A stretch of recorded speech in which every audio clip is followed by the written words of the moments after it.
Let's bring on board the management of Nazara Tech. We have Nitish Mittersain, who is the joint MD and CEO at the company, joining us this morning to talk about the earnings. If you look at the numbers, spectacular numbers coming in for Nazara Tech on a year-on-year basis, on a consolidated basis as well. Very good morning to you, Nitish. Thank you so much for joining us on ET9. Firstly, let me talk about your earnings. Your profits have scaled higher, very sharp uptick coming in for profits, for revenue, as well as your margins. So if you could tell us what were the key drivers in the quarter gone by, and are you likely to see this sort of a performance sustaining? Sure. No, our focus has been, growth alongside profitability.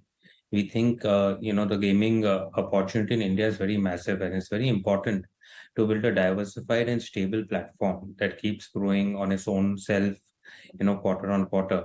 And I think we are focusing a lot on the core metrics of our business, focusing on the right KPIs so that we can deliver this profitability alongside growth. So I think that's what's the input, and that's the results you're seeing in terms of the output. I think the rest of the year should be good for us. We see revenues increasing at a slightly faster pace than what they have in the first half of the year, and we will continue to maintain or enhance, our profit margins. Looking into FY25, I think we have a very good base set now to launch for much more aggressive growth going forward. Okay. Hi Nitish, a very good morning to you, and this is Shrishti also joining in. Looking at your gaming margins, that's around 20.9%, esports at 5.8%, and at tech at 6.2%. What is the outlook on the overall segmental margins going ahead? Look, in the medium to long term, we are aiming to get our gaming margins, above 25%. I think the right range we should be able to get our gaming margins is 25 to 30%, and that's what we will keep striving for. Our esports business remains a strategic business for us. Therefore, our focus is not so much on margin expansion at this stage, but it's all about, strategic modes that we can create in the business. And, we will continue to grow organically as well as through some acquisitions in that space. Our AdTech business has actually had a little bit of a pause, but we are recovering well. And we expect the margin profile to keep improving because a lot of the revenue mix is changing from services to product. And you will see in the coming quarters the AdTech business margins to improve. So I would say on a holistic basis, as we go into FY25, our margins should keep improving. Nitish, let's talk about Kidopedia, because we've seen a minor decrease in the ARPUs on that particular front on account of the summer win-back offers. If you could help us with some sort of a timeline, by when do you expect this to recover? And also if you could tell us what sort of a subscriber growth are you aiming at?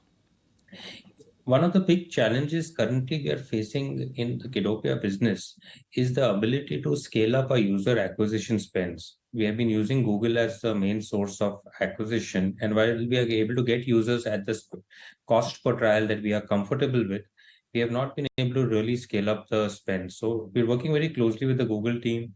We are looking at new ad networks and also new ideas on how we can kind of break through this ceiling that we have hit. I think that's the core focus on Kidopedia, and once we're able to do that, you should be able to see increase in subscriber base. Overall, I think the market is very large.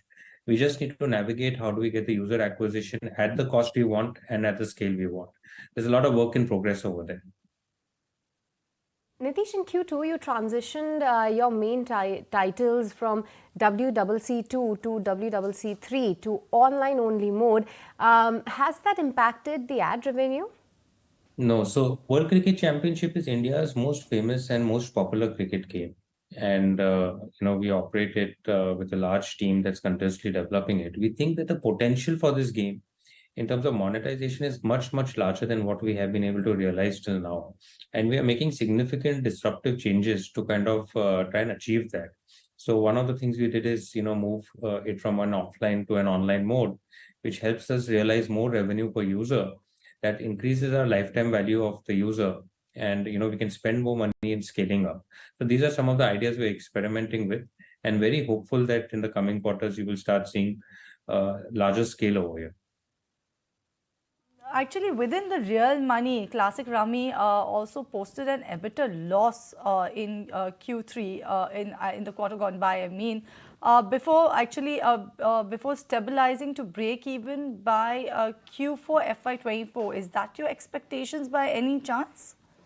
Yeah, just to clarify, in the quarter gone by, we actually posted a EBITDA profit of a little bit over 3 crores in open play classic rummy business. It is a Q3 where we expect that there might be some minor loss, and this is largely on account of the new GST policy that has come in effect from 1st of October. We are tweaking our business model over there, and we expect that by the end of this quarter, we should break even again and get onto a growth curve after taking this into the denominator. Actually, I stand corrected on that particular front. That was the expectation for Q3. Just talking about your esports, EBITDA was around 6.9%. How are you looking at growing the esports segment? Also, AdTech seems to be in a slow lane. If you could tell us what are the reasons contributing to that? So on the esports side, we have two verticals, the Nodwin Gaming esports business and Sportskeeda. Both the businesses are growing well, especially for Nodwin Gaming, where we hold a lot of tournaments, esports tournaments. The second half of the year, which is October to March, is the main part of the year where about 65% to almost 70% of the revenues of the whole year get generated. So we're quite excited about the upcoming quarters on that business. And our Sportskeeda business has continued to perform very well. We acquired a company called Pro Football Network, which is actually on a year-on-year basis more than doubled its user base. So combined esports business, I think, will continue to grow well. Our priority is not on margin expansion over there, but if we can still increase our profits, we will.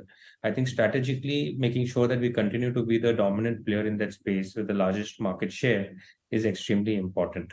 On the AdTech side, we had a little bit of a hiccup because a couple of quarters back, we had lost our largest customer, although he was a low margin customer. But we have built a very strong pipeline, and we're starting to see a good uptick. Our margins are expanding. So I think in another couple of quarters, you should have a very stable business that is growing again and with much more improved margins. So I would say it's experiencing a short-term pain, but in the medium to long term, it's actually going to benefit the business. And lastly, Nitish, if I may ask, then Nikhil Kamath has bought more shares of Nazara Tech. So how are you leveraging his expertise? What does it mean to have these marquee investors? We've always been fortunate to have the backing of marquee investors, as you know, right from Mr. Rakesh Jhunjhunwala to now Nikhil. Specifically with Nikhil, I've had the opportunity to interact a few times after our meeting. And given that he's a young, very successful tech entrepreneur, obviously he has a perspective on our business. And we are taking his valuable feedback and, leveraging it as we can. Then we leave it there. Thank you so much, Nitish, for joining us on the show to talk about the quarter gone by for Nazara Tech. Where do you see it headed from here on? Also detailing every segmental business of yours. Thank you so much for joining us on ET Now. Well, that was the management of Nazara Tech talking about the earnings, the way forward going ahead for the company.